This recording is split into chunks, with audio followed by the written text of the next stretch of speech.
Blood on Snow. Officer Michael Thompson followed the crimson trail through the raging Minnesota blizzard, wind cutting through his police-issued parka like knives. Christmas lights from nearby homes cast eerie, colorful shadows across the pristine white landscape, a cruel reminder of warmth just beyond reach. The temperature, 25 below zero. Deadly cold. The trail ended beneath a snow-covered evergreen. There, half buried in white, lay a German Shepherd puppy, its hind legs twisted unnaturally, grotesquely bent in ways nature never intended. The pup's eyes, intelligent, pleading, locked onto Michael's. Despite the obvious agony, despite being abandoned in killing temperatures, the dog didn't growl when Michael's gloved hand reached out. It licked his fingers. "Who'd leave you out here to die, boy?" Michael whispered, throat tight. The puppy's only answer, a soft whimper that crystallized in the frigid air. Leave a like and share your thoughts in the comments along with the city you're watching from now. Let's continue with the story. Sarah Anderson's hands never shook during surgery.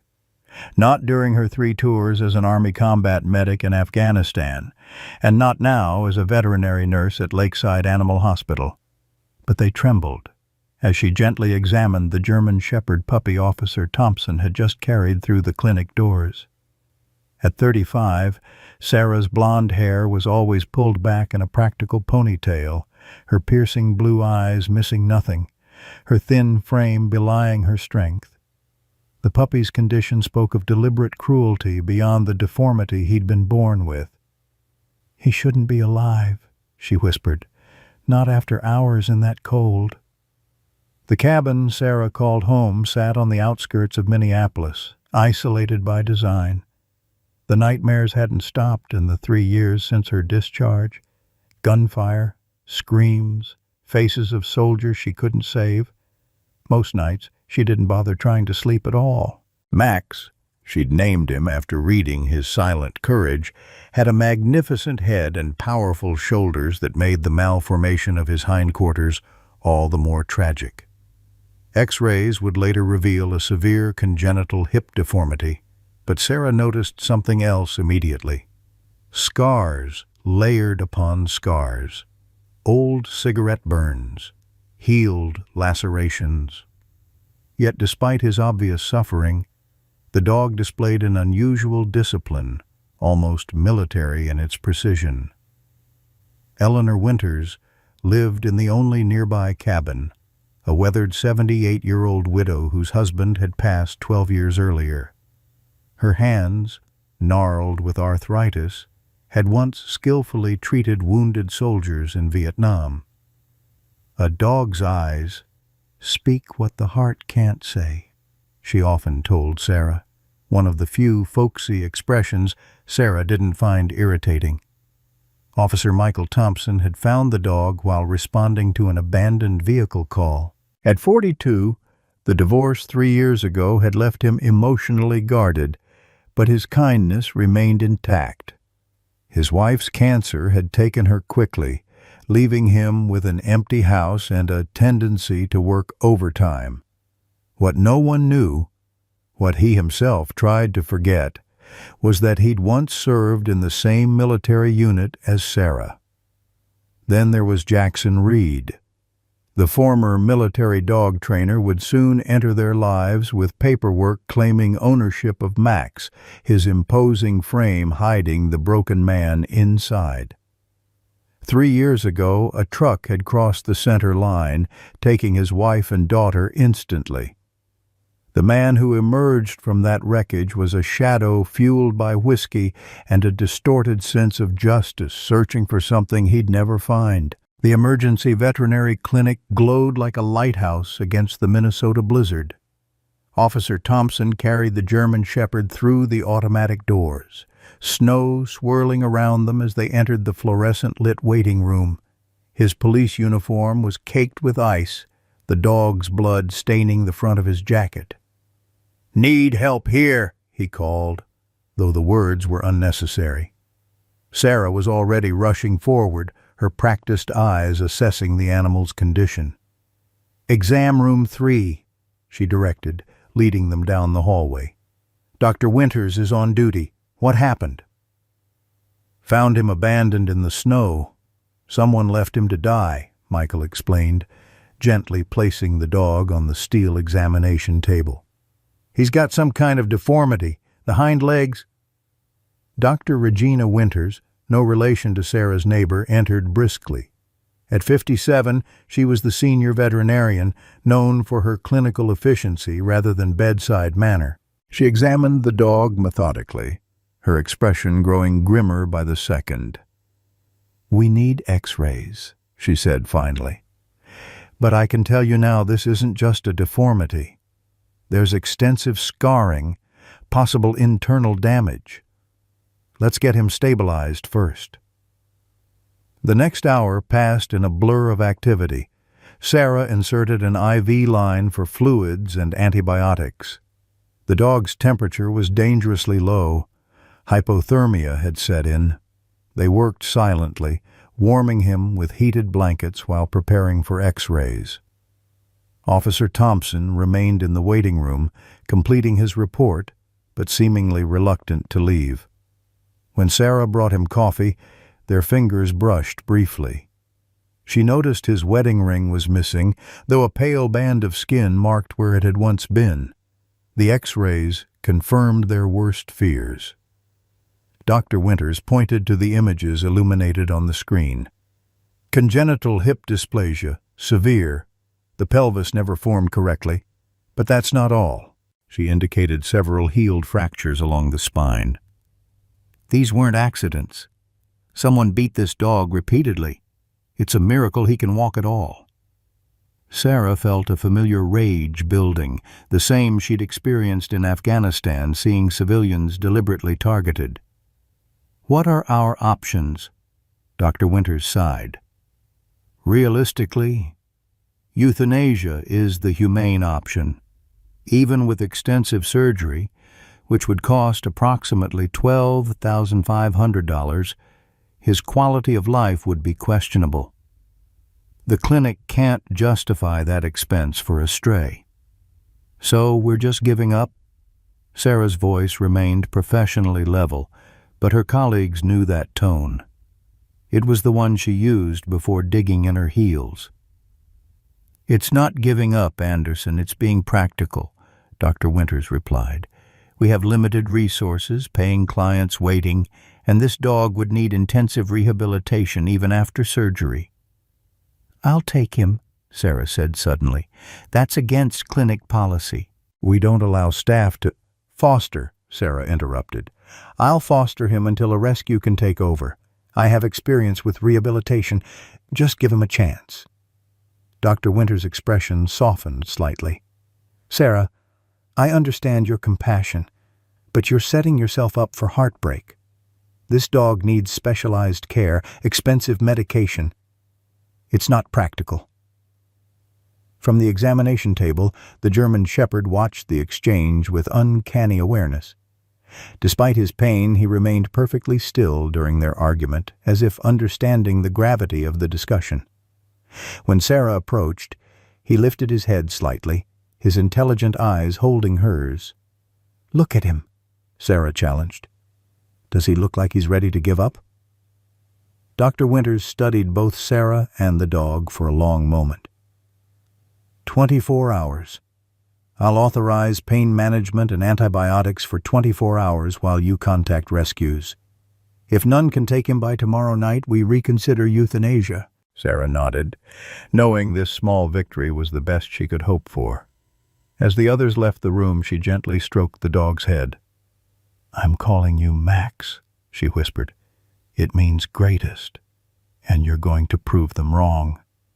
Later that night, after her shift ended, Sarah carried Max to her aging Subaru.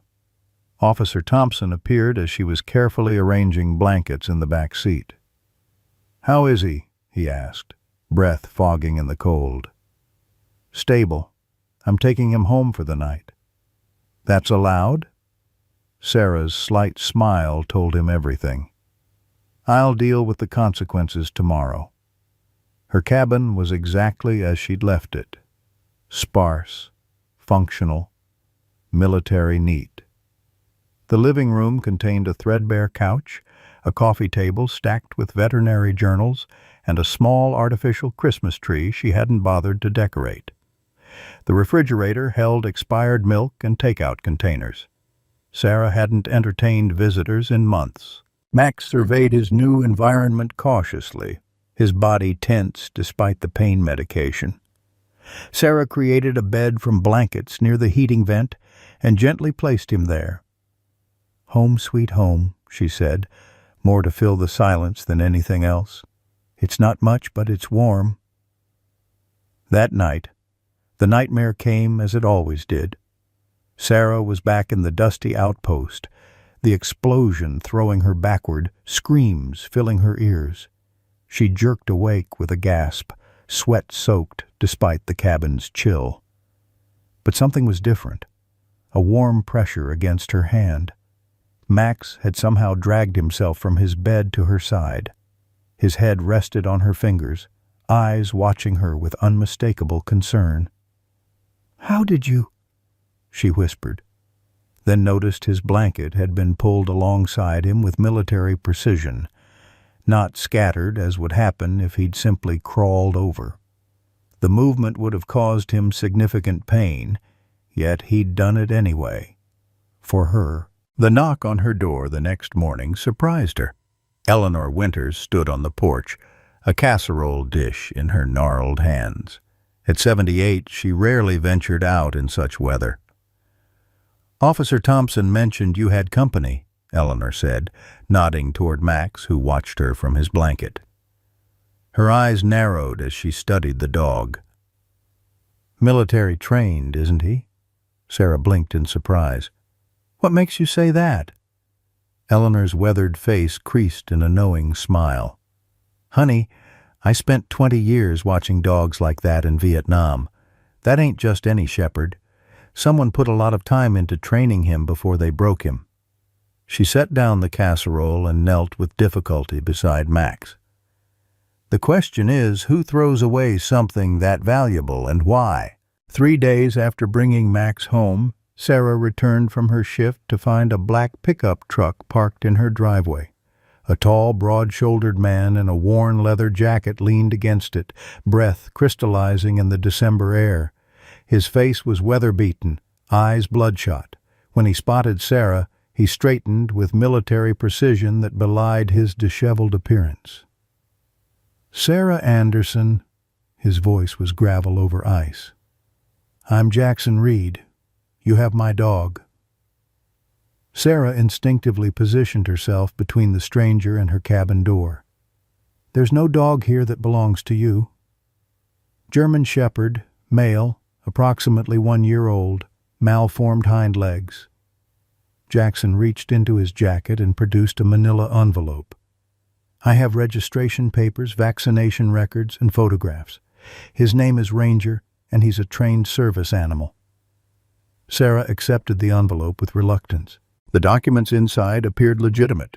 Veterinary records, registration papers, even photos of a younger version of Max with Jackson. But something felt wrong. The vaccination dates had been altered. She could see the faint evidence of correction fluid. "If he's your dog, why was he abandoned in a blizzard to die?" she challenged. Jackson's jaw tightened. "He escaped during transport. I've been searching for weeks." "Transport to where? And why is he covered in old injuries consistent with systematic abuse?" "That's none of your business," Jackson snapped, mask slipping. "The dog is valuable property. You're legally obligated to return him." Inside the cabin, Max began to bark, a sound Sarah hadn't heard from him before. It wasn't aggressive, but sounded almost like a warning. "Sounds like he recognizes my voice," Jackson said with a thin smile that didn't reach his eyes. "Or he's warning me about you." Sarah stood her ground. "I need to verify your claims. Officer Thompson is handling this case." Police have no jurisdiction over private property disputes, Jackson countered. But fine. Call your officer. I'll wait. He returned to his truck, watching the cabin with unsettling intensity. Michael arrived within 30 minutes, patrol car crunching over snow. His face remained professionally neutral as he reviewed Jackson's documentation. These appear to be in order, but we'll need to verify them, he told Sarah quietly. The microchip would confirm ownership. Max doesn't have one. We checked at the clinic, Sarah replied. And his reaction to this man isn't positive. Michael studied Jackson through the window. Give me a few days to investigate. Mr. Reed, I'll need contact information where you're staying locally. Jackson provided a motel address with obvious reluctance. Before leaving, he locked eyes with Sarah. That dog cost over $30,000 in training. I'll be back with a court order if necessary. After he drove away, Sarah's hands trembled as she checked on Max. The dog had dragged himself behind the couch, eyes alert, body tense. "It's okay now," she whispered, though she wasn't certain that was true. The next morning, Sarah arrived at work to find Dr. Winters waiting in the office, expression grave. "Close the door, Anderson." Once Sarah complied, Dr. Winters continued. "A man named Jackson Reed called the clinic. Claims you've stolen his service dog." "He's lying," Sarah insisted. "Max was abandoned in a snowstorm with untreated birth defects and evidence of long-term abuse. If Reed owned him, he should be charged with animal cruelty." "Perhaps, but that's for authorities to determine." Dr. Winters removed her glasses. "Sarah, I've overlooked your taking the dog home because I respect your judgment. But this is becoming a legal issue that could impact the clinic. So you want me to return Max to his abuser? I want you to follow proper protocols. The board is already questioning the resources you've diverted to this case. Your focus on this one animal is affecting your performance." Sarah felt cold anger building. "My performance is impeccable. Check my records. Your technical skills aren't in question. But you've missed staff meetings, requested schedule changes, and spent your breaks researching surgical options instead of taking actual breaks." Dr. Winters sighed. "The clinic has policies for a reason. Some policies need to be challenged when they harm those we're supposed to protect." "That idealism is admirable, Sarah, but this isn't a combat zone where you make life or death calls alone. We work as a team with established procedures." Dr. Winters placed a form on the desk. "This is an official warning. Additionally, I need you to surrender the dog to animal control until ownership is determined." Sarah stared at the document, then at her supervisor. "And if I refuse?" "Then I'll accept your resignation." That evening, Sarah sat at her kitchen table surrounded by bills. Her military pension and nurse's salary had been adequate for one person, but Max's medications alone cost nearly $200 weekly. The specialized diet, rehabilitation supplies, and transportation to a canine physical therapist in Minneapolis had emptied her savings account. The mortgage payment was due in 10 days. Her credit card was nearly maxed out. And now, with her job threatened, the financial reality was becoming dire. Max watched her from his bed near the heater, eyes following her movements as she calculated and recalculated, looking for solutions that didn't exist. "What am I going to do, Max?" she whispered. A knock interrupted her thoughts. Eleanor stood on the porch holding a worn leather address book.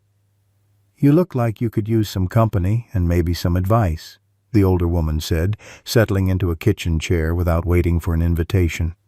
She nodded toward the bills. "Money troubles?" Sarah hesitated, then nodded. Pride had no place in survival. "Max needs surgery to have any quality of life. 12,000. $500. That's not counting rehabilitation. Eleanor whistled softly. That's a pretty penny. About 6 months of your mortgage payments, I'd wager. How did you know what my mortgage? Small town, honey. I was friends with the bank manager's mother. Eleanor opened her address book. Now, about this surgery. I know some folks who might help. I've already called every rescue within 200 miles. None will take a dog with his level of medical needs. I'm not talking about rescues. I'm talking about veterans. Eleanor tapped a page. That dog has military training written all over him. The way he watches doors and windows, how he positions himself in a room. Someone spent a fortune training him before he got hurt. Sarah considered this. Eleanor, that man who claims to own Max Jackson, he mentioned expensive training. All the more reason to keep the dog away from him. Eleanor's voice hardened. No legitimate trainer does what was done to that animal. Trust an old nurse. Those injuries were systematic, not accidental. That night, after Eleanor left, Sarah removed a small wooden box from beneath her bed. Inside lay her service medals, a combat knife, and a silver watch that had belonged to her father.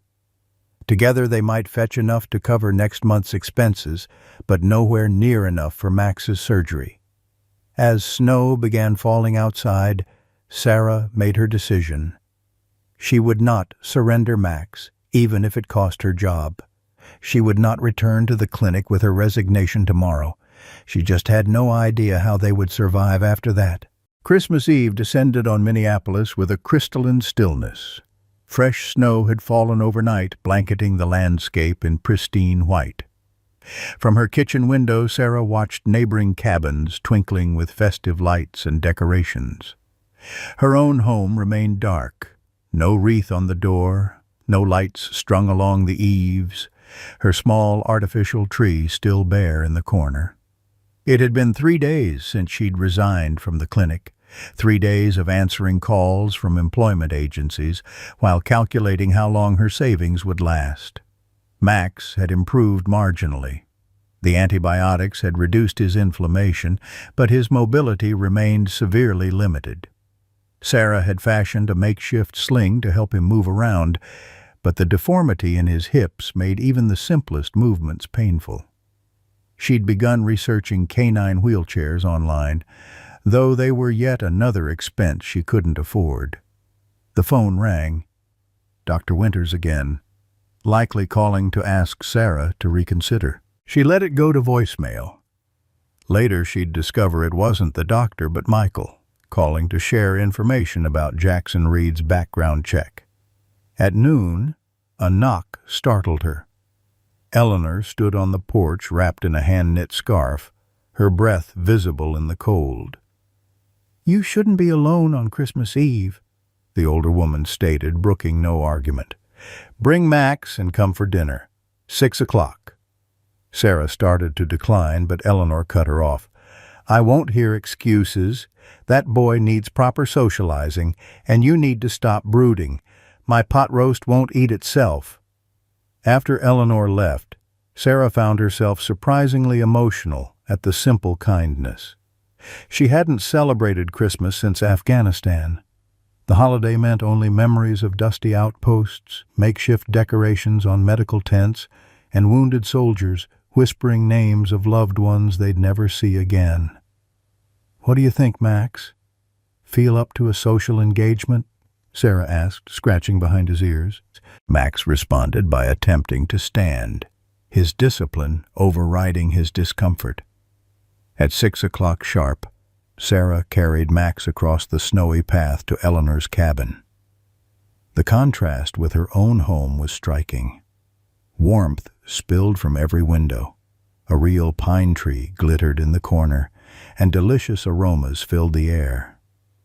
Eleanor's cabin was cluttered but cozy, filled with photographs and mementos from her long life. "Set him down by the fire," Eleanor directed, taking Sarah's coat. "There's someone else joining us."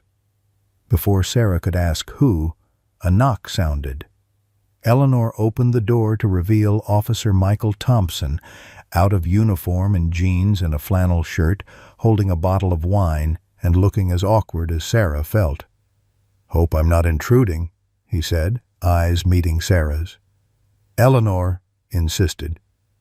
"Eleanor is quite persuasive," Sarah replied with a small smile.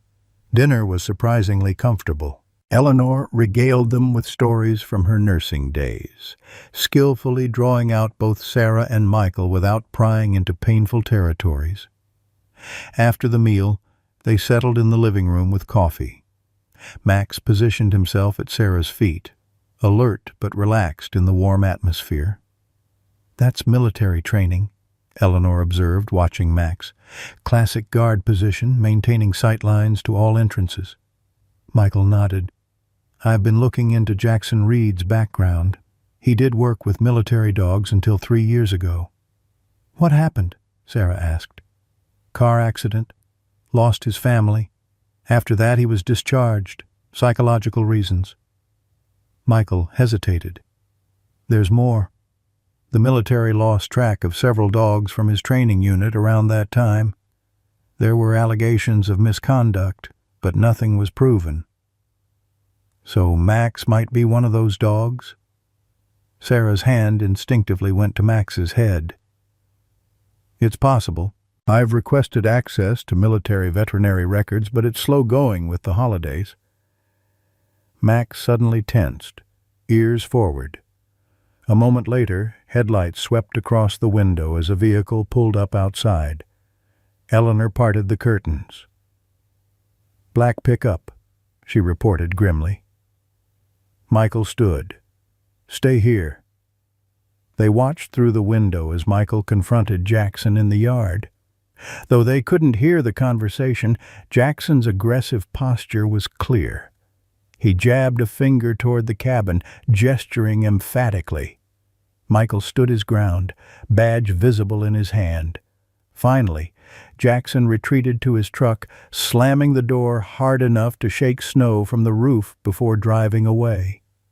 Michael returned, his expression grim. "He's been drinking. Says he has a court order coming after Christmas. I told him to go back to his motel and sober up." "He'll be back," Sarah said quietly. "Not tonight he won't," Michael assured her. "I've arranged for patrol cars to circle both your cabins hourly." As they prepared to leave, Eleanor pressed a small package into Sarah's hands. "For Max," she explained. "Open it tomorrow."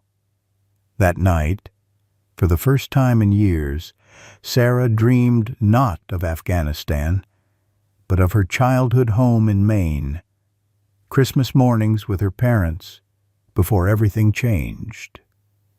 She woke feeling strangely lighter, despite the challenges ahead. Christmas morning dawned clear and bright. Sarah made coffee and sat beside the undecorated tree, Eleanor's package in her lap. Max watched with interest as she unwrapped it, a hand-knit dog sweater in red and green, clearly made with his deformity in mind, with openings that would accommodate his unusual posture. "Eleanor, you old softy," Sarah murmured, carefully fitting it onto Max. It was perfect. Her phone chimed with a text from Michael. "Merry Christmas. News on Max soon. Stay warm." Sarah had just finished breakfast when her laptop pinged, an alert from the GoFundMe page she'd created for Max's surgery. She'd shared it widely, but received minimal response. Opening the page, she gasped. New donations had trickled in overnight, but the total remained disheartening. $1,278 of the $12,500 goal. Better than yesterday's $840, but nowhere near enough. Time was running out. Max's condition was deteriorating daily. By afternoon, Sarah faced reality. She would need to sell her car, her only reliable transportation in rural Minnesota. Even that wouldn't cover the full surgery, but combined with her remaining savings and the GoFundMe money, It might be enough for the basic procedure without the specialized rehabilitation.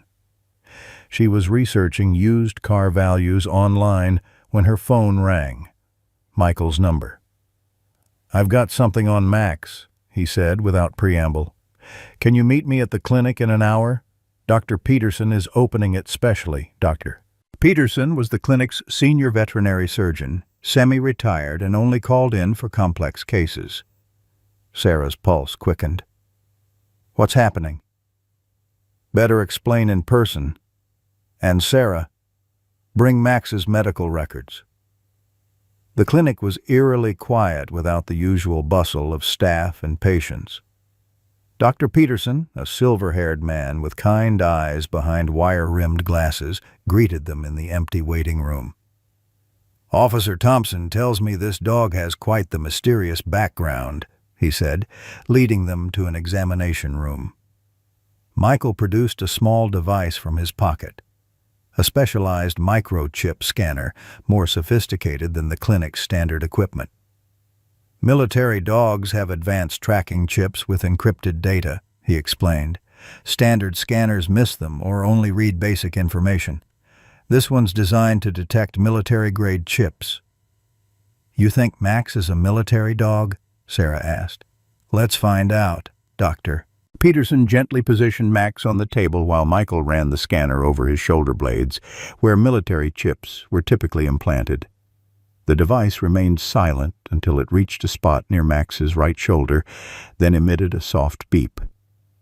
"Well, I'll be damned," Dr. Peterson murmured. Michael studied the scanner's display.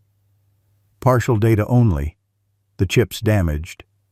But there's enough. Military working dog classification, deployment history to Afghanistan, specialized training in explosive detection and personnel protection." Sarah felt lightheaded. "Max was in Afghanistan?" "Not just there. According to this, he was assigned to—" Michael's voice faltered. "To the 58th Medical Evacuation Unit. Your unit, Sarah." The room seemed to spin. Sarah gripped the examination table for support. "That's impossible. I would have recognized him." "The data shows he was transferred in after you were shipped home. But there's more. He was designated for euthanasia due to congenital defects discovered during advanced training."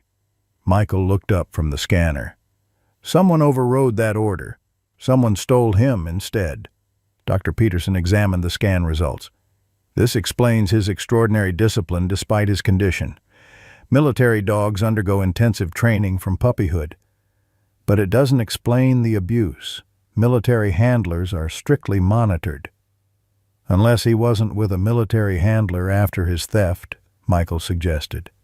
"Jackson Reed was discharged 3 years ago, right when this dog disappeared from the program." Sarah stroked Max's head, trying to process this information. A military dog from her own unit. It felt like the universe was playing a cruel joke. So Jackson might actually have been telling the truth about owning him, just not legitimately. "Technically, Max is still military property," Michael confirmed, "which means Jackson has no legal claim, but neither do you. The military could demand his return." "To do what with him? Complete the euthanasia order?" Sarah's voice rose. "After everything he's survived?" Dr. Peterson cleared his throat. "Before we get ahead of ourselves, I'd like to do a complete examination. Officer Thompson asked me to assess him for surgery options." While the doctor examined Max, Michael pulled Sarah aside. "I have contacts at the Veterans Affairs Office. They might help navigate the military bureaucracy, possibly get the ownership transferred. That could take months. Max needs surgery now." "I know. That's why I brought you here today. Dr. Peterson owes me a favor, and he's the best veterinary surgeon in 3 states. Dr. Peterson rejoined them, his expression serious. "The good news is, surgery is viable. I've reviewed the previous scans, and while his condition is severe, I believe we can significantly improve his quality of life." "And the bad news?" Sarah asked. "Recovery will be challenging.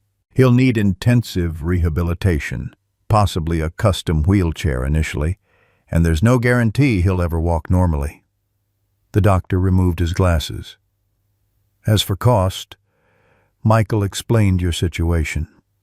I'm willing to reduce my fee, but the hospital expenses, anesthesia, and specialized equipment still put us around $10,000. Sarah's heart sank. Even selling her car wouldn't generate that much. "Thank you for seeing us," she said, fighting to keep her voice steady. "I appreciate your time." Back home, Sarah faced the darkest moment yet. Max's condition had worsened after the trip to the clinic. He lay on his bed, breathing labored, eyes dulled with pain despite his medication. The military connection explained so much: his extraordinary discipline, his protective instincts toward her, his ability to recognize her PTSD episodes before they fully manifested. He belonged with her. She knew it bone deep, the same way she'd known which soldiers would survive on her operating table and which were already slipping away. But knowing wasn't enough, not without resources. Sarah was contemplating the few remaining valuables she could sell when headlights swept across her window. Expecting Michael, she was stunned to find Jackson Reed on her doorstep, sober and subdued compared to their previous encounters. "5 minutes," he requested. "Just to talk." Against her better judgment, Sarah allowed him inside, positioning herself protectively near Max. Jackson's eyes fixed on the German shepherd. Something flickered across his face.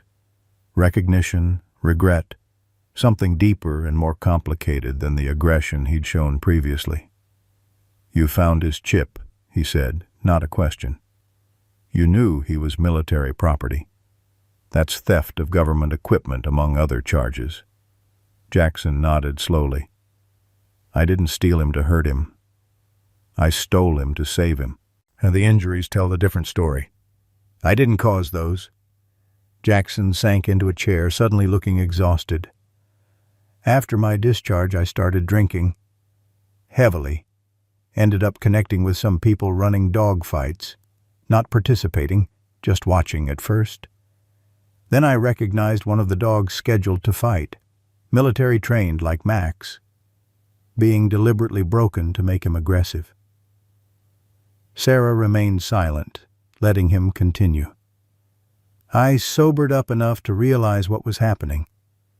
These people were targeting military washouts, dogs with top-tier training but rejected for minor issues. They'd buy them through front companies or steal them outright." His hands trembled slightly. "I started tracking the operation. Found records of 6 dogs, including Max, or Ranger as they called him. I managed to get him out, but not before they'd worked him over pretty bad. Tried treating him myself, but you're not a vet," Sarah finished. "Why not take him to a clinic?" "With what money? I was living in my truck by then." Bitterness crept into his voice. "Besides, they were looking for us. I kept moving state to state. Max was getting worse. That night of the blizzard, I pulled over to check on him, and he bolted. Pain makes even the best trained dogs unpredictable. Storm was coming in fast. I searched for hours." The story was plausible, explaining both Max's injuries and Jackson's desperate pursuit. But Sarah remained wary. "Why should I believe you?" Jackson reached slowly into his jacket, producing a worn photograph. A younger, clean-shaven version of himself in military uniform stood beside a German shepherd. Not Max, but similar. "My partner in Afghanistan, Caesar. Best explosive detection dog in the unit. Killed saving my team from an IED." He swallowed hard. "When I saw what they were doing to Max, all I could see was Caesar. I couldn't save him, but I thought maybe." Sarah studied the photo. Then Jackson's face. Grief had many manifestations. She'd seen it twist good people into unrecognizable versions of themselves.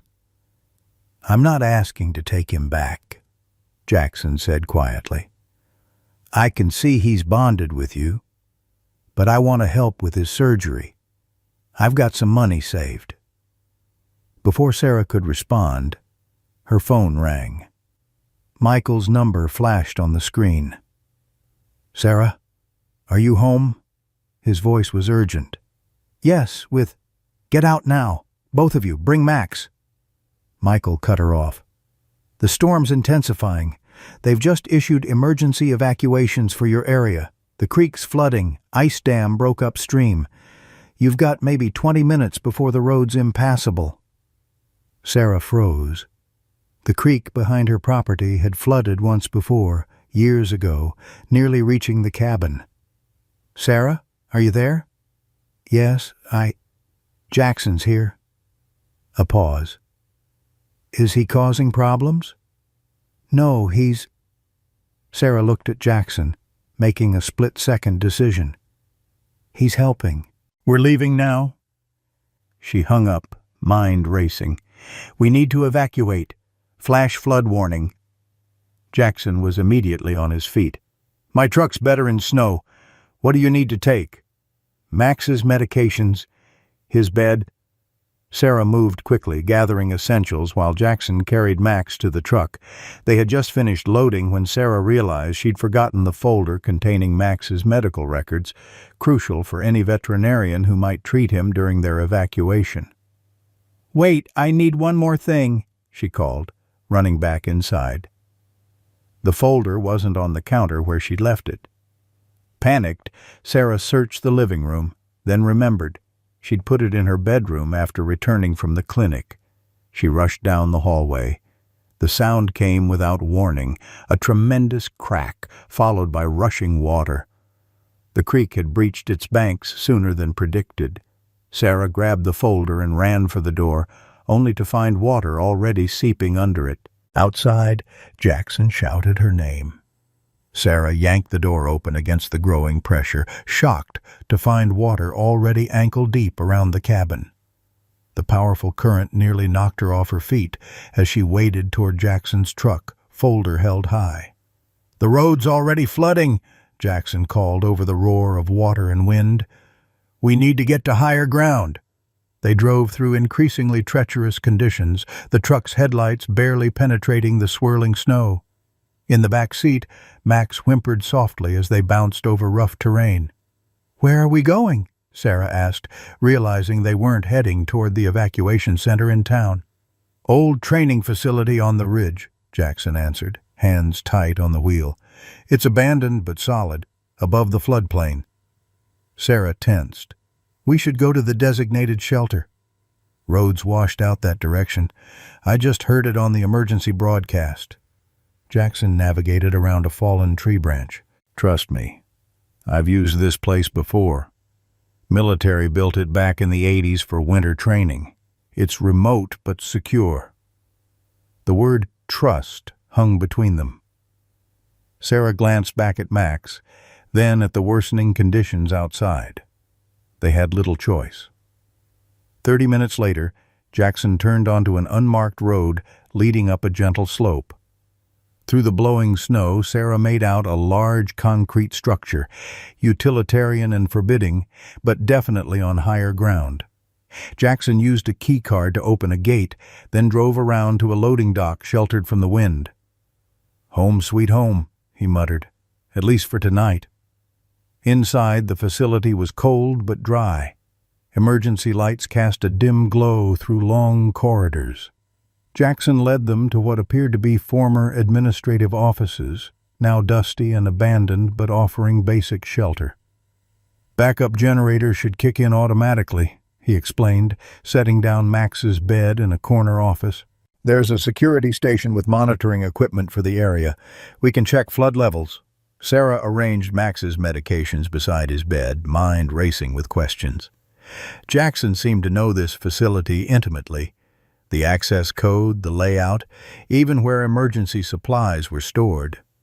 As he busied himself checking systems and gathering blankets, Sarah examined their surroundings more carefully. The office contained file cabinets, a desk, and bulletin boards with faded notices, most military in nature. But in the corner, partially hidden behind the desk, she spotted something odd.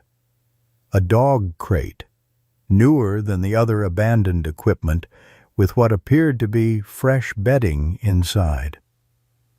"You've been staying here," she realized aloud. Jackson paused, then nodded. "Off and on. It's sheltered, secure. After Max disappeared, I came back thinking he might return to familiar territory." "Familiar? You mean he was here before?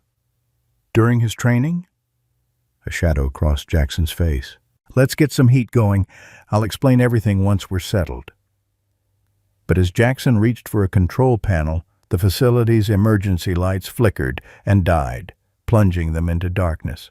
Darkness enveloped them for only moments before emergency lights flickered on, casting the abandoned facility in an eerie red glow.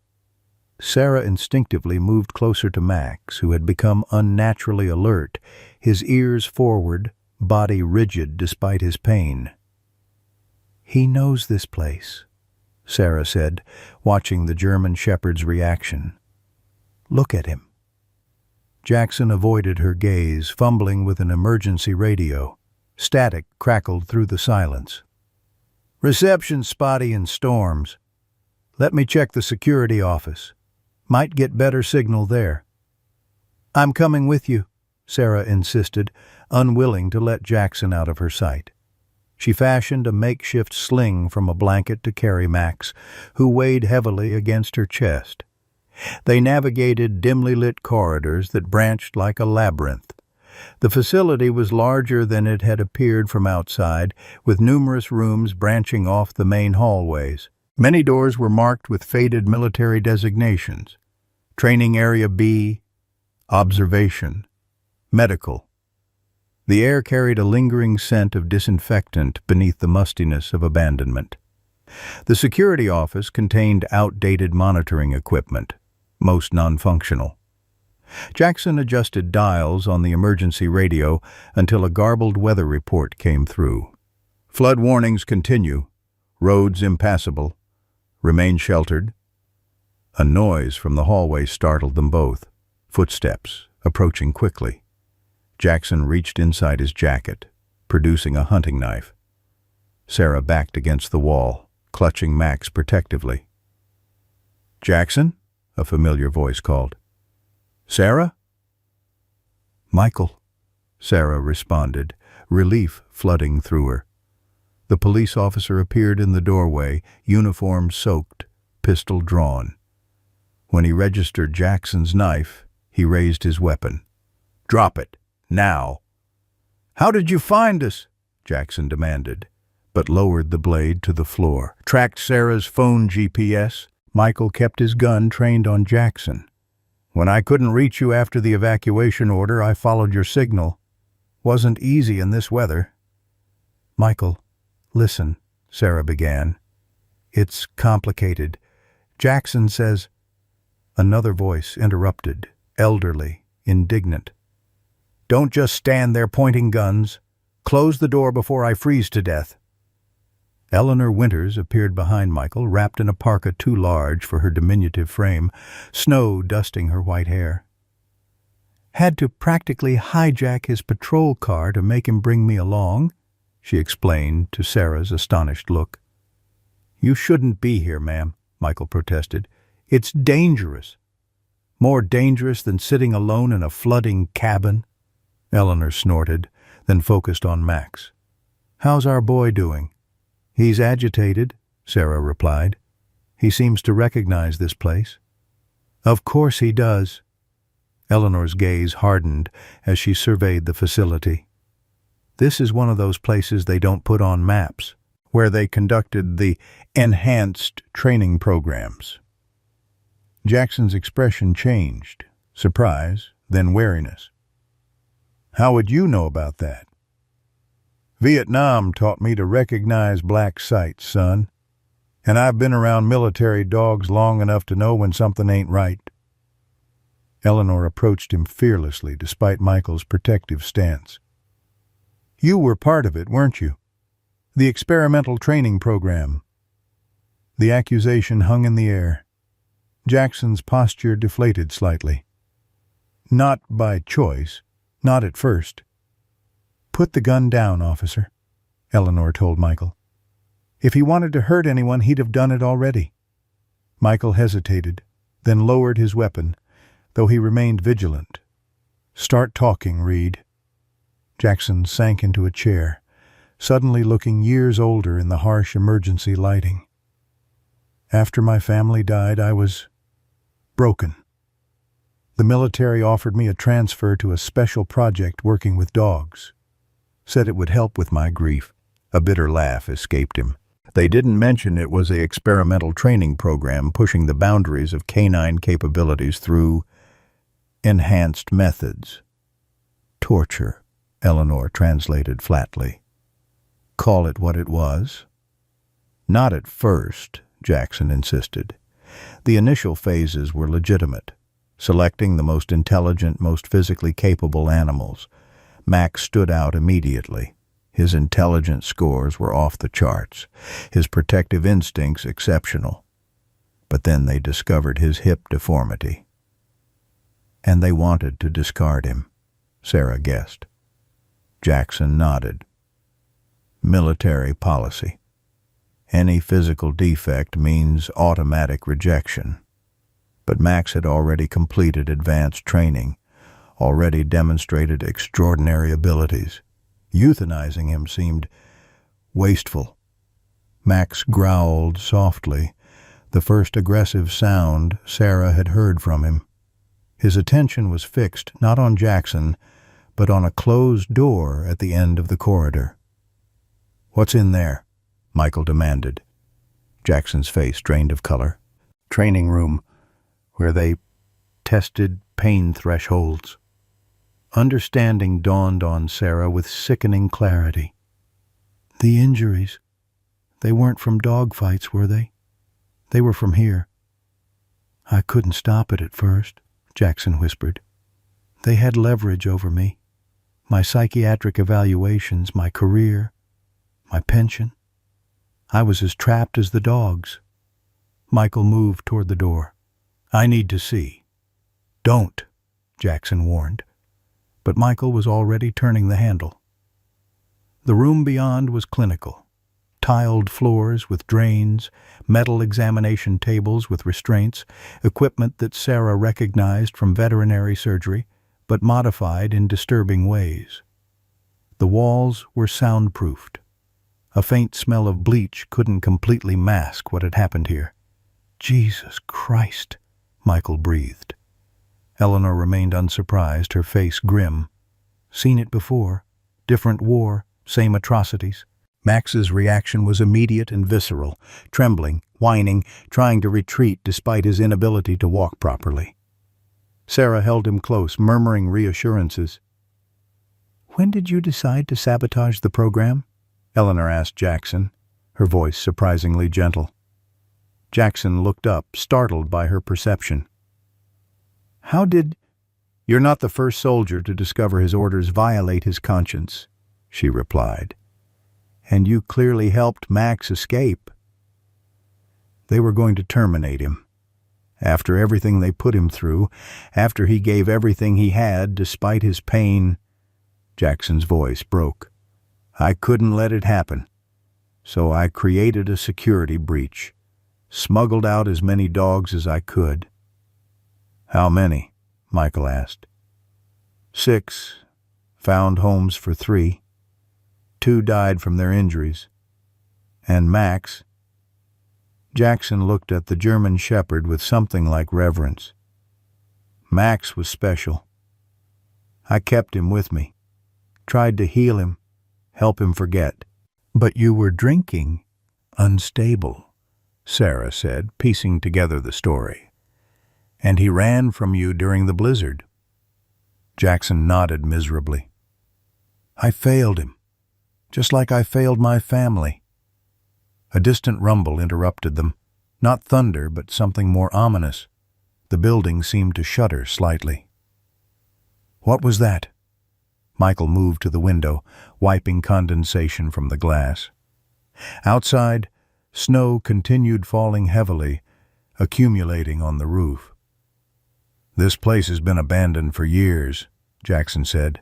"Maintenance hasn't exactly been a priority." Another rumble, louder this time. Dust filtered down from ceiling tiles. "We need to leave," Michael decided. "The roads might be flooded, but we can't stay here if the structure's compromised." "My truck has four-wheel drive," Jackson offered. "If we can reach the main road—" "No," Eleanor interrupted, looking at her phone. "Emergency alerts say all roads are washed out. We're stranded until morning at least." A thunderous crack split the air, followed by the groan of stressed metal. Part of the ceiling at the far end of the corridor collapsed, bringing a cascade of snow and debris with it. "Move!" Michael shouted, pulling Eleanor toward the security office.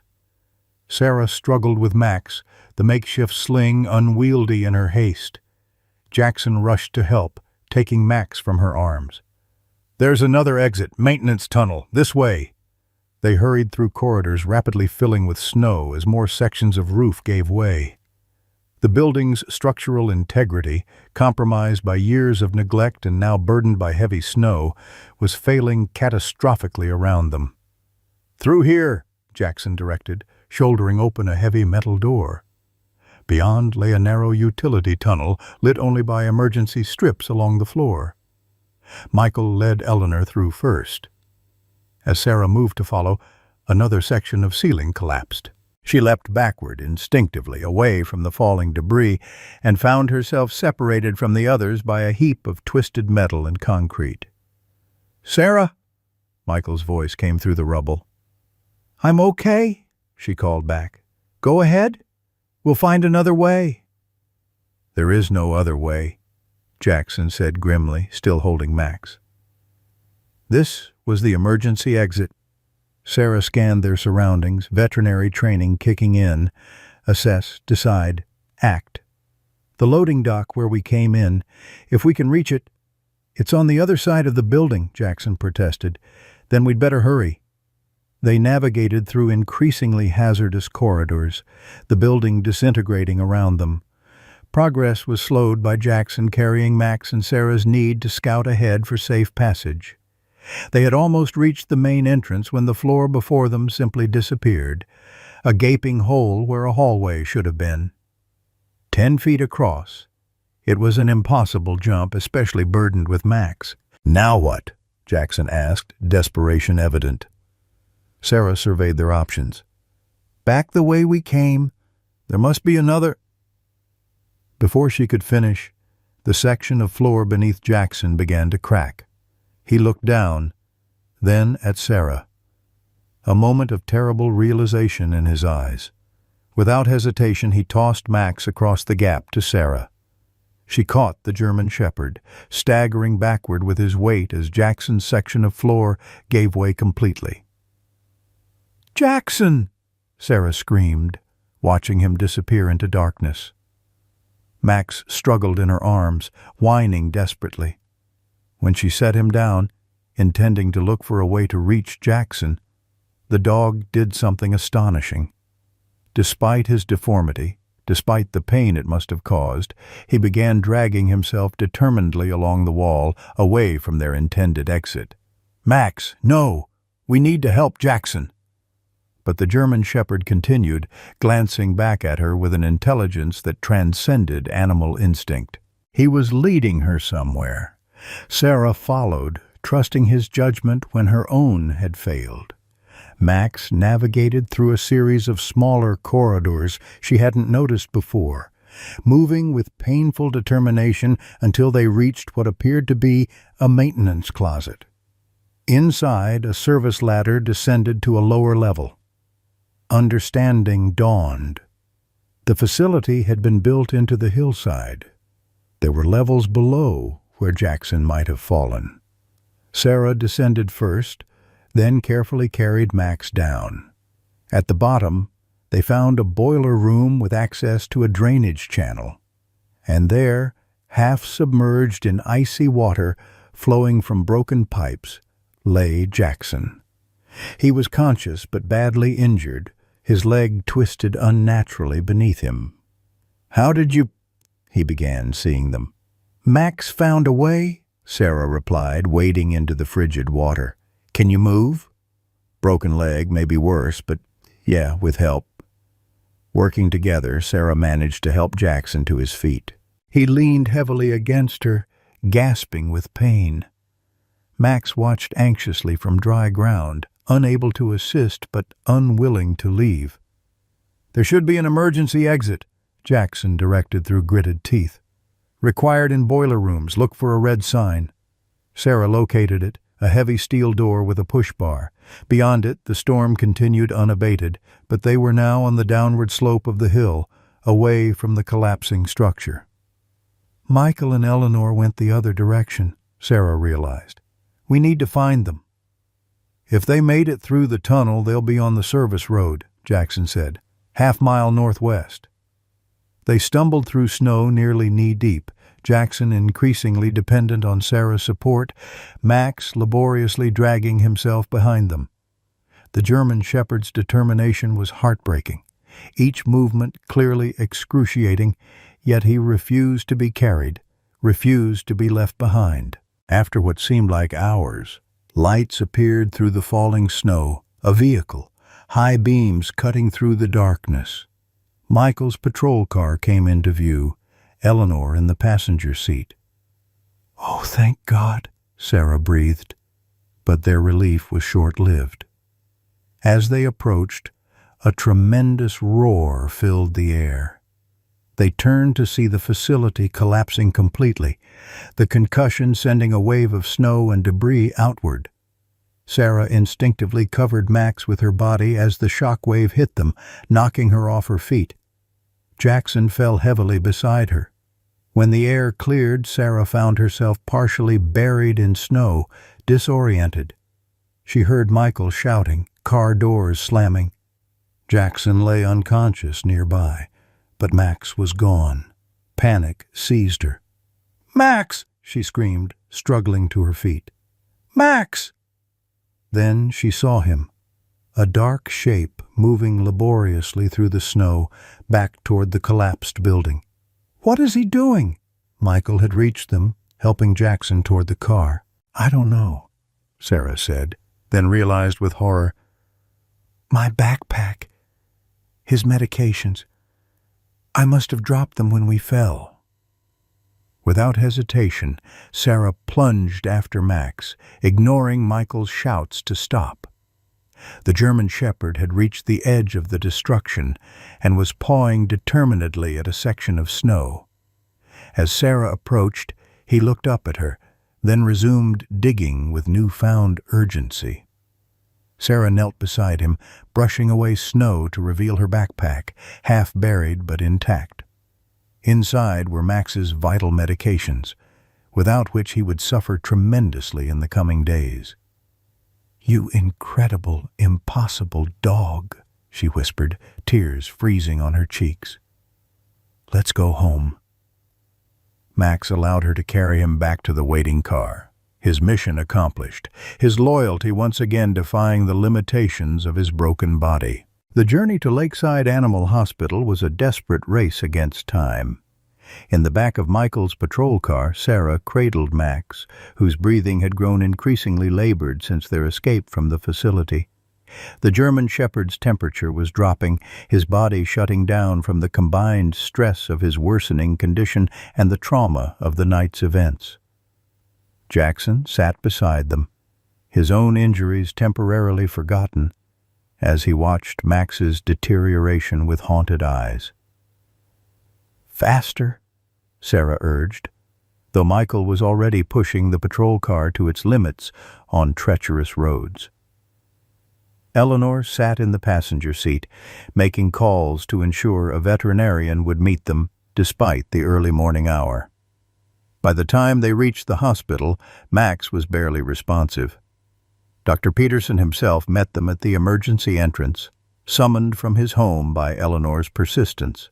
"Bring him straight back," he directed, leading them to a treatment room where a team was already preparing IV fluids and monitoring equipment. "He's in shock," Dr. Peterson announced after a quick examination. "And there's possible internal bleeding from the strain on his malformed joints. We need to stabilize him before we can do anything else." Sarah assisted automatically, veterinary training overriding her emotional turmoil as she helped place catheters and monitoring leads. Jackson, his broken leg now hastily splinted by paramedics who had met them at the hospital, watched from a wheelchair in the corner, his face ashen. "I'll pay for everything," he said suddenly. "Whatever he needs. Surgery, rehabilitation, specialized equipment, all of it." Sarah paused, suspicion flaring. "With what money?" "Military settlement," Jackson replied. "From the wrongful death suit after the accident. I never touched it. Couldn't bear to. It's been sitting in an account for 3 years. How convenient," Sarah said coldly, turning back to Max. "I don't expect forgiveness," Jackson continued. "I don't deserve it. But Max does deserve a chance." Before Sarah could respond, Dr. Peterson called her attention to the monitoring equipment. Max's vitals were stabilizing, but another problem had emerged. "The X-rays show the deformity has progressed significantly," the doctor explained, pointing to images on a screen. "The right hip joint has completely deteriorated. There's no way to salvage it now." He hesitated, then continued gently. "We're looking at amputation of the right hind leg at minimum, and even then, recovery is uncertain. Given his overall condition and the trauma he's experienced, his chances are perhaps 50-50. The words hit Sarah like physical blows. "And without surgery?" Dr. Peterson's expression was grave. 24 hours, maybe less, before organ failure begins. He's been compensating for too long. His body is exhausted. So it's either risky surgery or certain death," Sarah summarized flatly. "I'm afraid so, and we need to decide quickly. Every hour reduces his chances." Sarah looked at Max, now sedated and connected to various tubes and wires. The proud, intelligent dog who had saved them at the facility, who had dragged himself through snow to retrieve vital medications, reduced to this broken form on a sterile table. "I need some air," she said abruptly, walking out of the treatment room. In the hospital corridor, Sarah found herself surrounded by familiar faces. Word had spread quickly through the small community. Michael had called fellow officers. Eleanor had contacted veteran friends. Hospital staff had reached out to others. A small group had gathered in the waiting room, many still in pajamas beneath winter coats, brought together by concern for a dog most had never met. Among them stood Dr. Winters, Sarah's former supervisor, who approached with uncharacteristic hesitation. "I heard what happened. If you need a second opinion on treatment options—" "Why do you care?" Sarah interrupted. "You were ready to euthanize him days ago." "That was before I understood the full situation," Dr. Winters replied. "Sometimes we make judgments too quickly, based on incomplete information. I was wrong." The simple admission momentarily disarmed Sarah's anger. Before she could respond, the hospital chaplain, an elderly man who visited on weekends with a therapy dog, approached. "Difficult decisions are never made easier by making them alone," he offered. "Some folks here are organizing a prayer circle if you'd care to join." Sarah observed the gathering in the waiting room, strangers united by compassion for a suffering animal and the woman who loved him. Their presence was both comforting and overwhelming. The weight of the decision pressed down on her. Authorize a risky, expensive surgery that might still end in suffering, or let Max go peacefully before enduring more pain. Eleanor found her sitting alone in the hospital chapel an hour later. Without speaking, The older woman lowered herself carefully into the adjacent chair, her arthritic joints protesting the movement. "I had to make a similar choice once," Eleanor said after a long silence. "My Harold. Pancreatic cancer. Doctors offered an experimental surgery, 30% chance of success, they said. Certain death without it." She twisted her wedding ring, worn thin over decades. "I chose the surgery. He suffered terribly for 3 more months before he died anyway." Sarah closed her eyes, tears threatening. "Are you saying I should let Max go?" "I'm saying there are no right answers in impossible situations. Only choices we make with all the love and wisdom we possess in that moment." Eleanor took Sarah's hand. Harold's last coherent words to me were, "Thank you for fighting," not, "Why did you put me through this?" Just gratitude that someone cared enough to try. Michael entered the chapel quietly, sitting on Sarah's other side. His uniform was rumpled, eyes red-rimmed from exhaustion. "There's something you should know," he said softly. "About me. About Max." He inhaled deeply. "I was there, Sarah. In Afghanistan. Same unit. Different rotation. After you were sent home." Sarah stared at him, uncomprehending. "There was a German shepherd on our last patrol. Military working dog. Exceptional animal. When we were ambushed, he detected the attackers before our equipment did. Saved at least 6 lives." Michael's voice grew husky, including mine. "You think it was Max?" Sarah whispered. "I can't be certain, but the timing matches the chip data, and there's a distinctive white marking on his chest, like a sideways crescent. I noticed it that first night in the snow." Sarah remembered the marking. She'd assumed it was just a random pattern. "Why didn't you say something sooner?" "Didn't make the connection until Jackson mentioned Max's military background. Then it all clicked." Michael hesitated. "If it is the same dog, he's already given more than anyone had a right to ask. Whatever you decide, he's earned the right to peace." The words hung in the air between them. Sarah closed her eyes, remembering Max's extraordinary determination, his loyalty, his intelligence that transcended his broken body. When she finally returned to the treatment room, Jackson was still there, keeping vigil, despite his own pain. The question in his eyes remained unasked. "I need to see the surgical plan," Sarah said to Dr. Peterson, her decision made. "Every detail, every risk, every possibility for his recovery." Outside, the first light of dawn crept over the horizon, illuminating a town transformed by the night storm.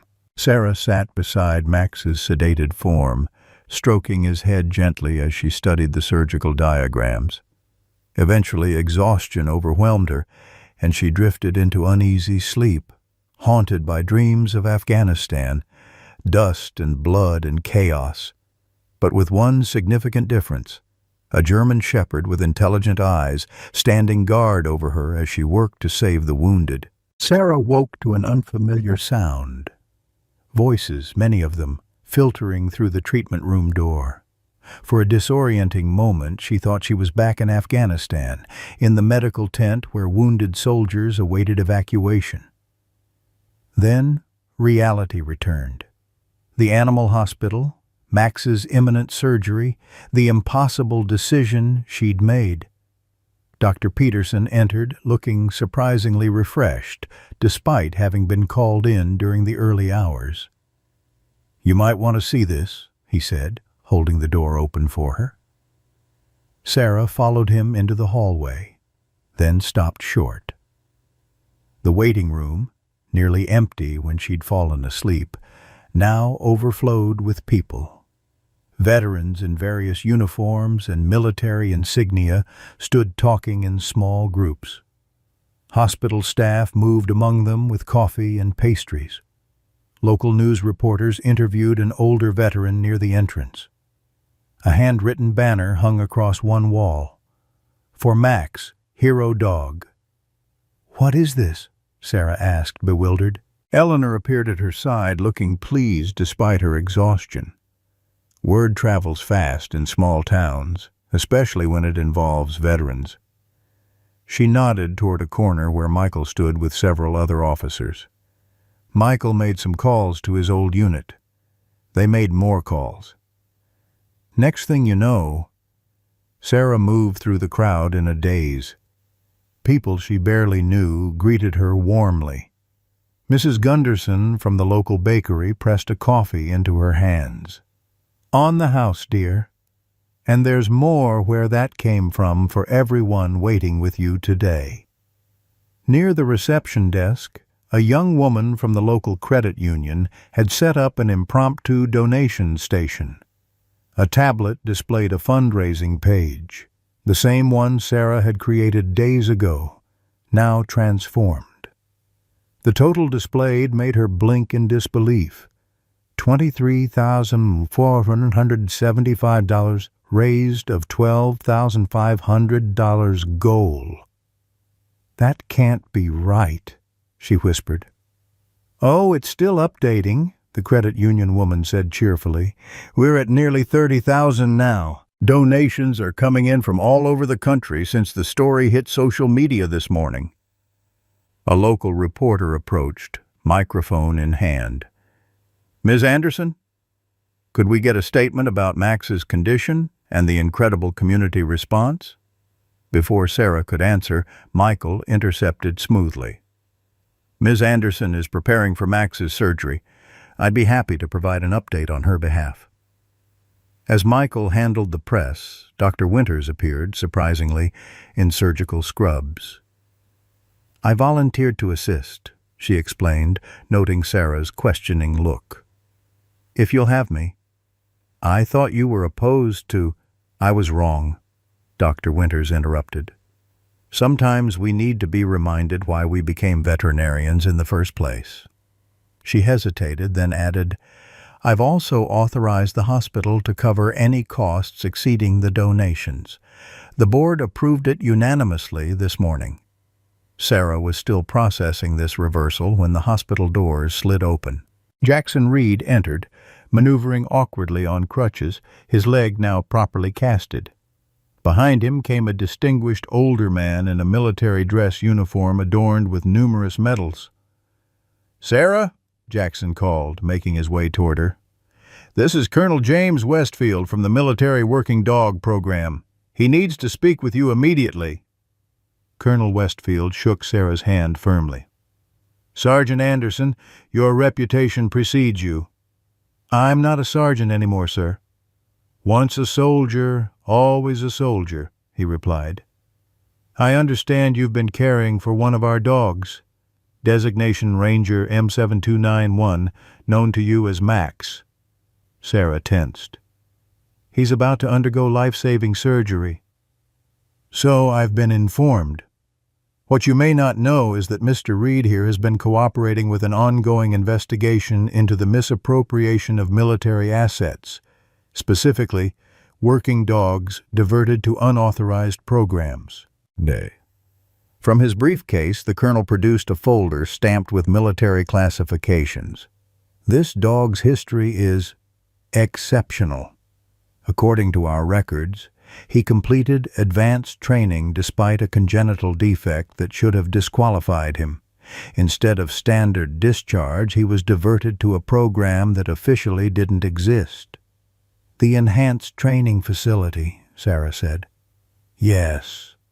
The colonel's expression hardened. "An unauthorized operation using questionable methods conducted without proper oversight.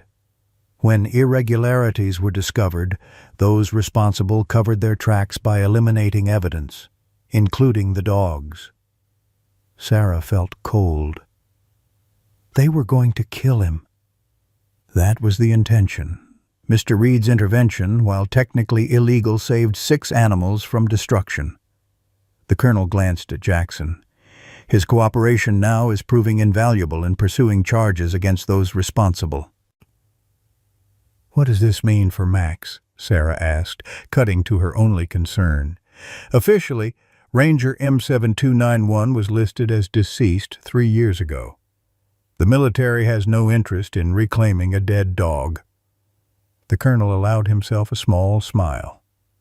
Unofficially, the Department of Defense would be grateful if you continued rehabilitation of this valuable asset, with full financial support through our Veteran Service Dog Program. "You're saying?" "I'm saying the dog is yours, Sergeant, along with a stipend for his care and access to our medical facilities if needed. The paperwork is already processed." He handed her an envelope. "Consider it the military's apology for what was done to him, and recognition of his service." Sarah opened the envelope with trembling fingers. Inside was official documentation transferring ownership of Ranger M7291 to her, along with medical records and a service history that confirmed Michael's recollection. Max had indeed saved multiple soldiers during an ambush, the last official mission before his transfer to the enhanced program. "One more thing," the colonel said. "When word reached certain individuals that one of our most decorated dogs had surfaced, I received this from a soldier now stationed overseas." He handed her another envelope. "He asked me to deliver it personally." This envelope contained a handwritten letter from Lieutenant Christopher Martinez, whose life Max had saved in Afghanistan. The words blurred through Sarah's tears as she read his heartfelt gratitude, his joy at learning Max had survived, his offers of assistance with anything she might need. "Surgery in 30 minutes, Dr. Peterson announced, appearing in the doorway. "We need to begin preparation." The next hours passed in a surreal blur. The waiting room filled with more people as the day progressed. Veterans, community members, even strangers who had driven from neighboring towns after hearing the story. A local restaurant provided lunch for everyone. Children delivered handmade cards for the hero dog. In the surgical suite, Dr. Peterson led a team that now included specialists who had arrived from the university hospital 2 hours away, a veterinary orthopedic surgeon, and an anesthesiologist with experience in complicated cases. Sarah, though qualified to assist, was gently guided to the waiting room by Dr. Winters. "You've been his guardian long enough," she said.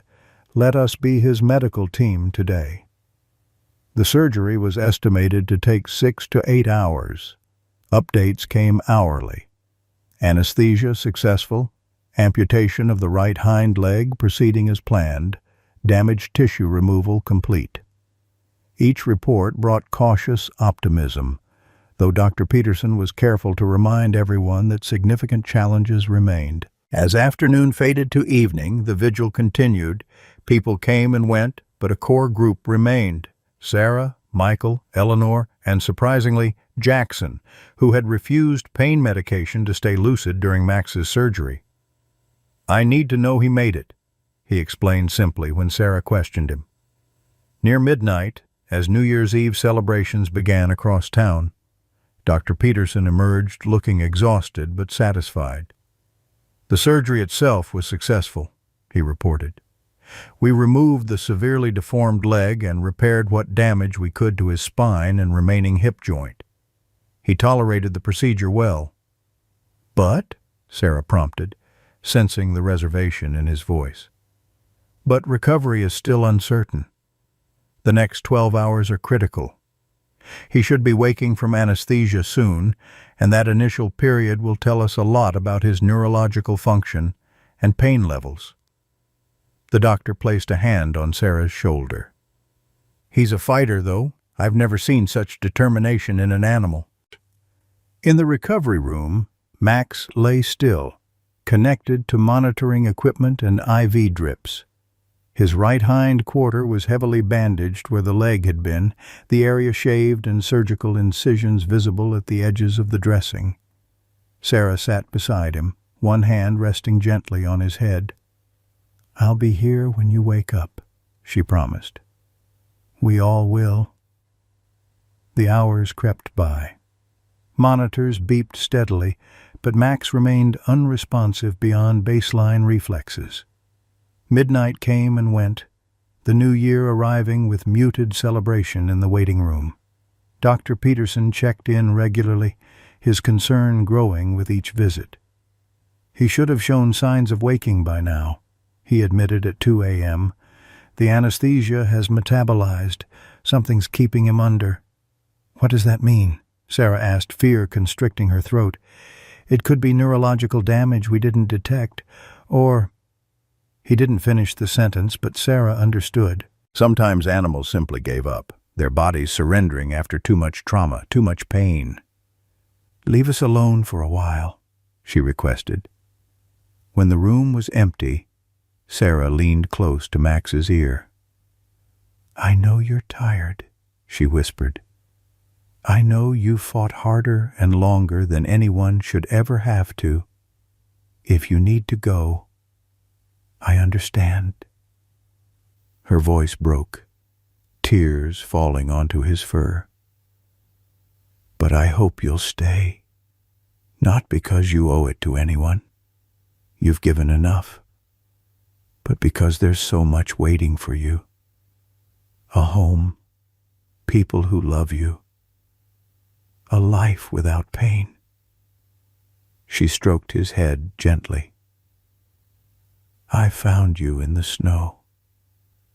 But the truth is, you rescued me." Sarah didn't remember falling asleep, her head resting against Max's bed. She woke to something warm and wet against her hand.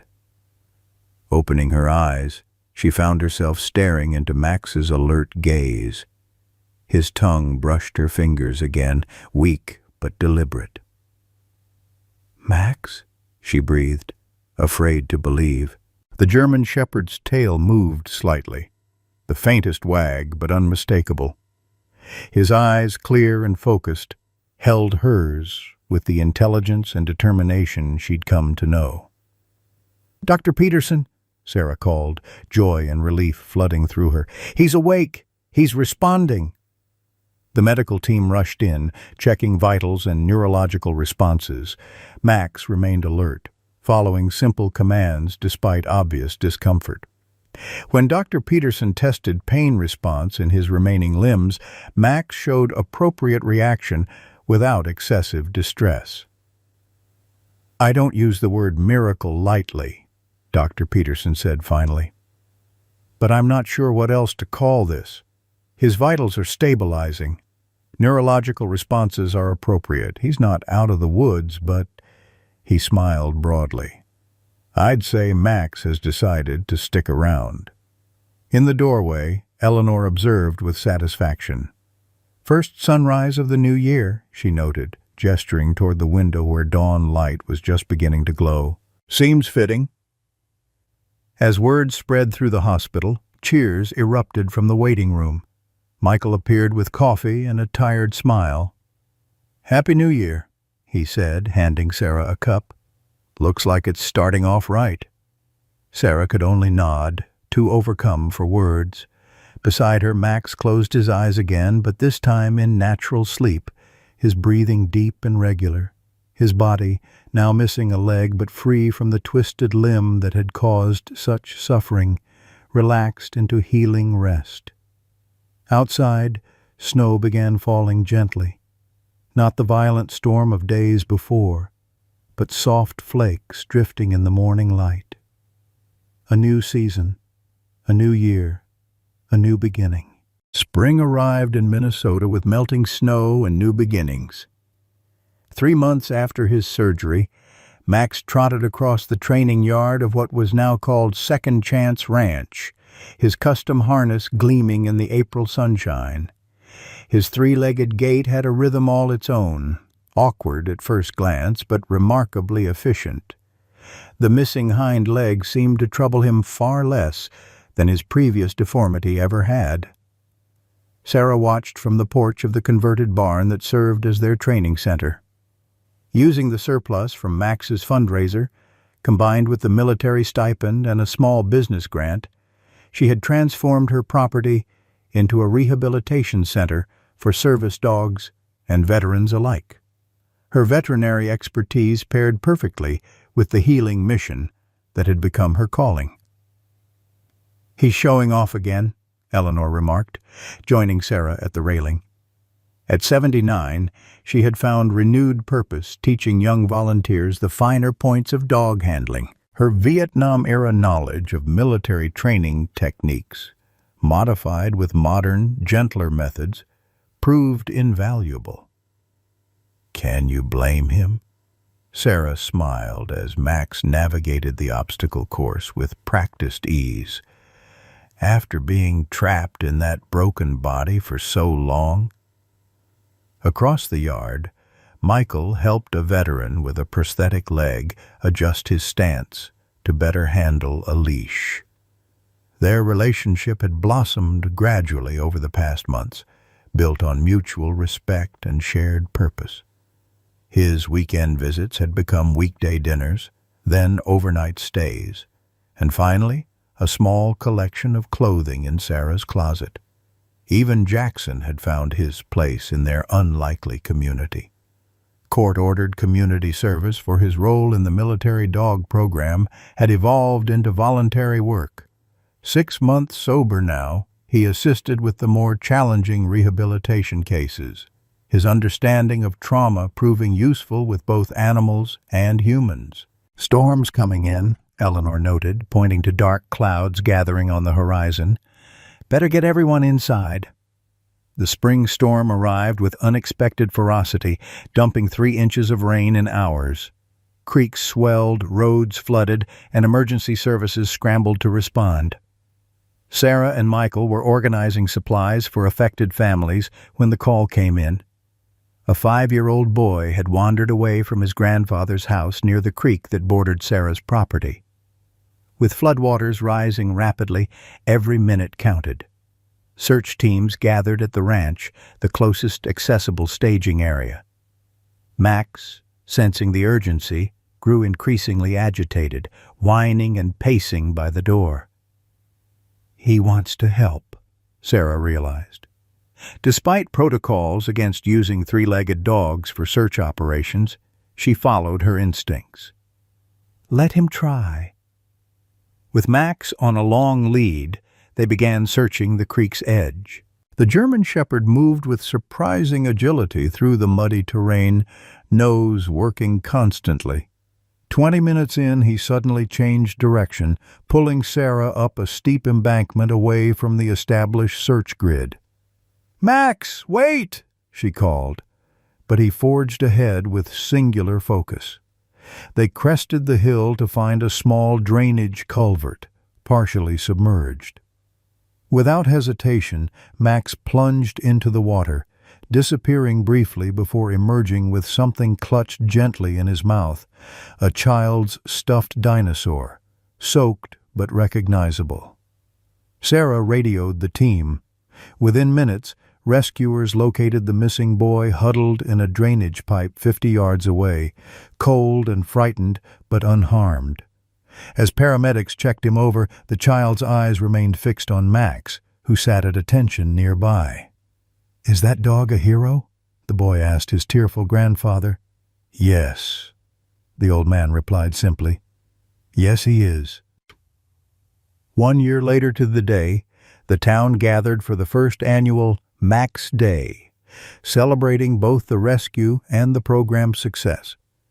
The mayor unveiled a plaque commemorating Max's heroism, while local businesses offered 3-legged specials to raise funds for the expanding program, which now included a dozen formerly unwanted dogs, each paired with veterans rebuilding their lives. At the center of it all stood Sarah and Michael, newly married that morning in a simple ceremony where Max had indeed carried their rings in a small pouch attached to his harness. Eleanor, resplendent in a blue dress she'd saved for something special, found herself surrounded by the extended family she'd created.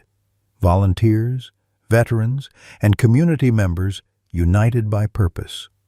Jackson, now a full-time program assistant, managed the event with quiet efficiency.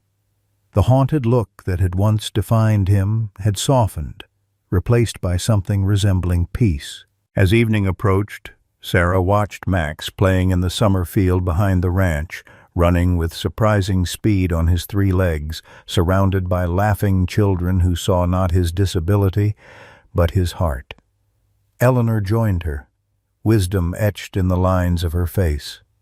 "The most beautiful hearts," she said softly, "are often those that have been tested by fire and still found the strength to love." Sarah nodded, thinking of the journey that had brought them here. From a blood trail in snow to this moment of sunshine and joy. Just that morning, she'd received another letter from Lieutenant Martinez, now stateside, and planning to visit the dog who had saved his life in Afghanistan. Max paused in his play, looking back at Sarah with intelligent eyes that seemed to say everything would be all right now. They had left him to die in the cruel Minnesota winter, but he had taught an entire community how to truly live. Max's journey from abandoned, broken pup to 3-legged hero reminds us that our greatest chapters may still be unwritten. How many of us have felt discarded, overlooked, or limited by circumstances beyond our control? Yet this remarkable German Shepherd shows us that what others see as broken, the heart recognizes as beautiful in its own way. When Sarah found Max in that Minnesota snowstorm, neither could have imagined how they would heal each other. Their story isn't just about saving a dog, it's about finding purpose when life seems to have taken everything, creating family from strangers, and building community where isolation once ruled. The Second Chance Ranch stands as testament to what becomes possible when we refuse to surrender to our limitations. Have you ever experienced an unexpected second act in life, a moment when what seemed like an ending revealed itself as a beautiful beginning? Or perhaps you've been blessed with an animal companion who somehow knew exactly what your soul needed. We'd love to hear your stories of transformation and connection. After all, like Eleanor wisely observed, the most beautiful hearts are often those that have been tested by fire and still found the strength to love. Please share your thoughts below.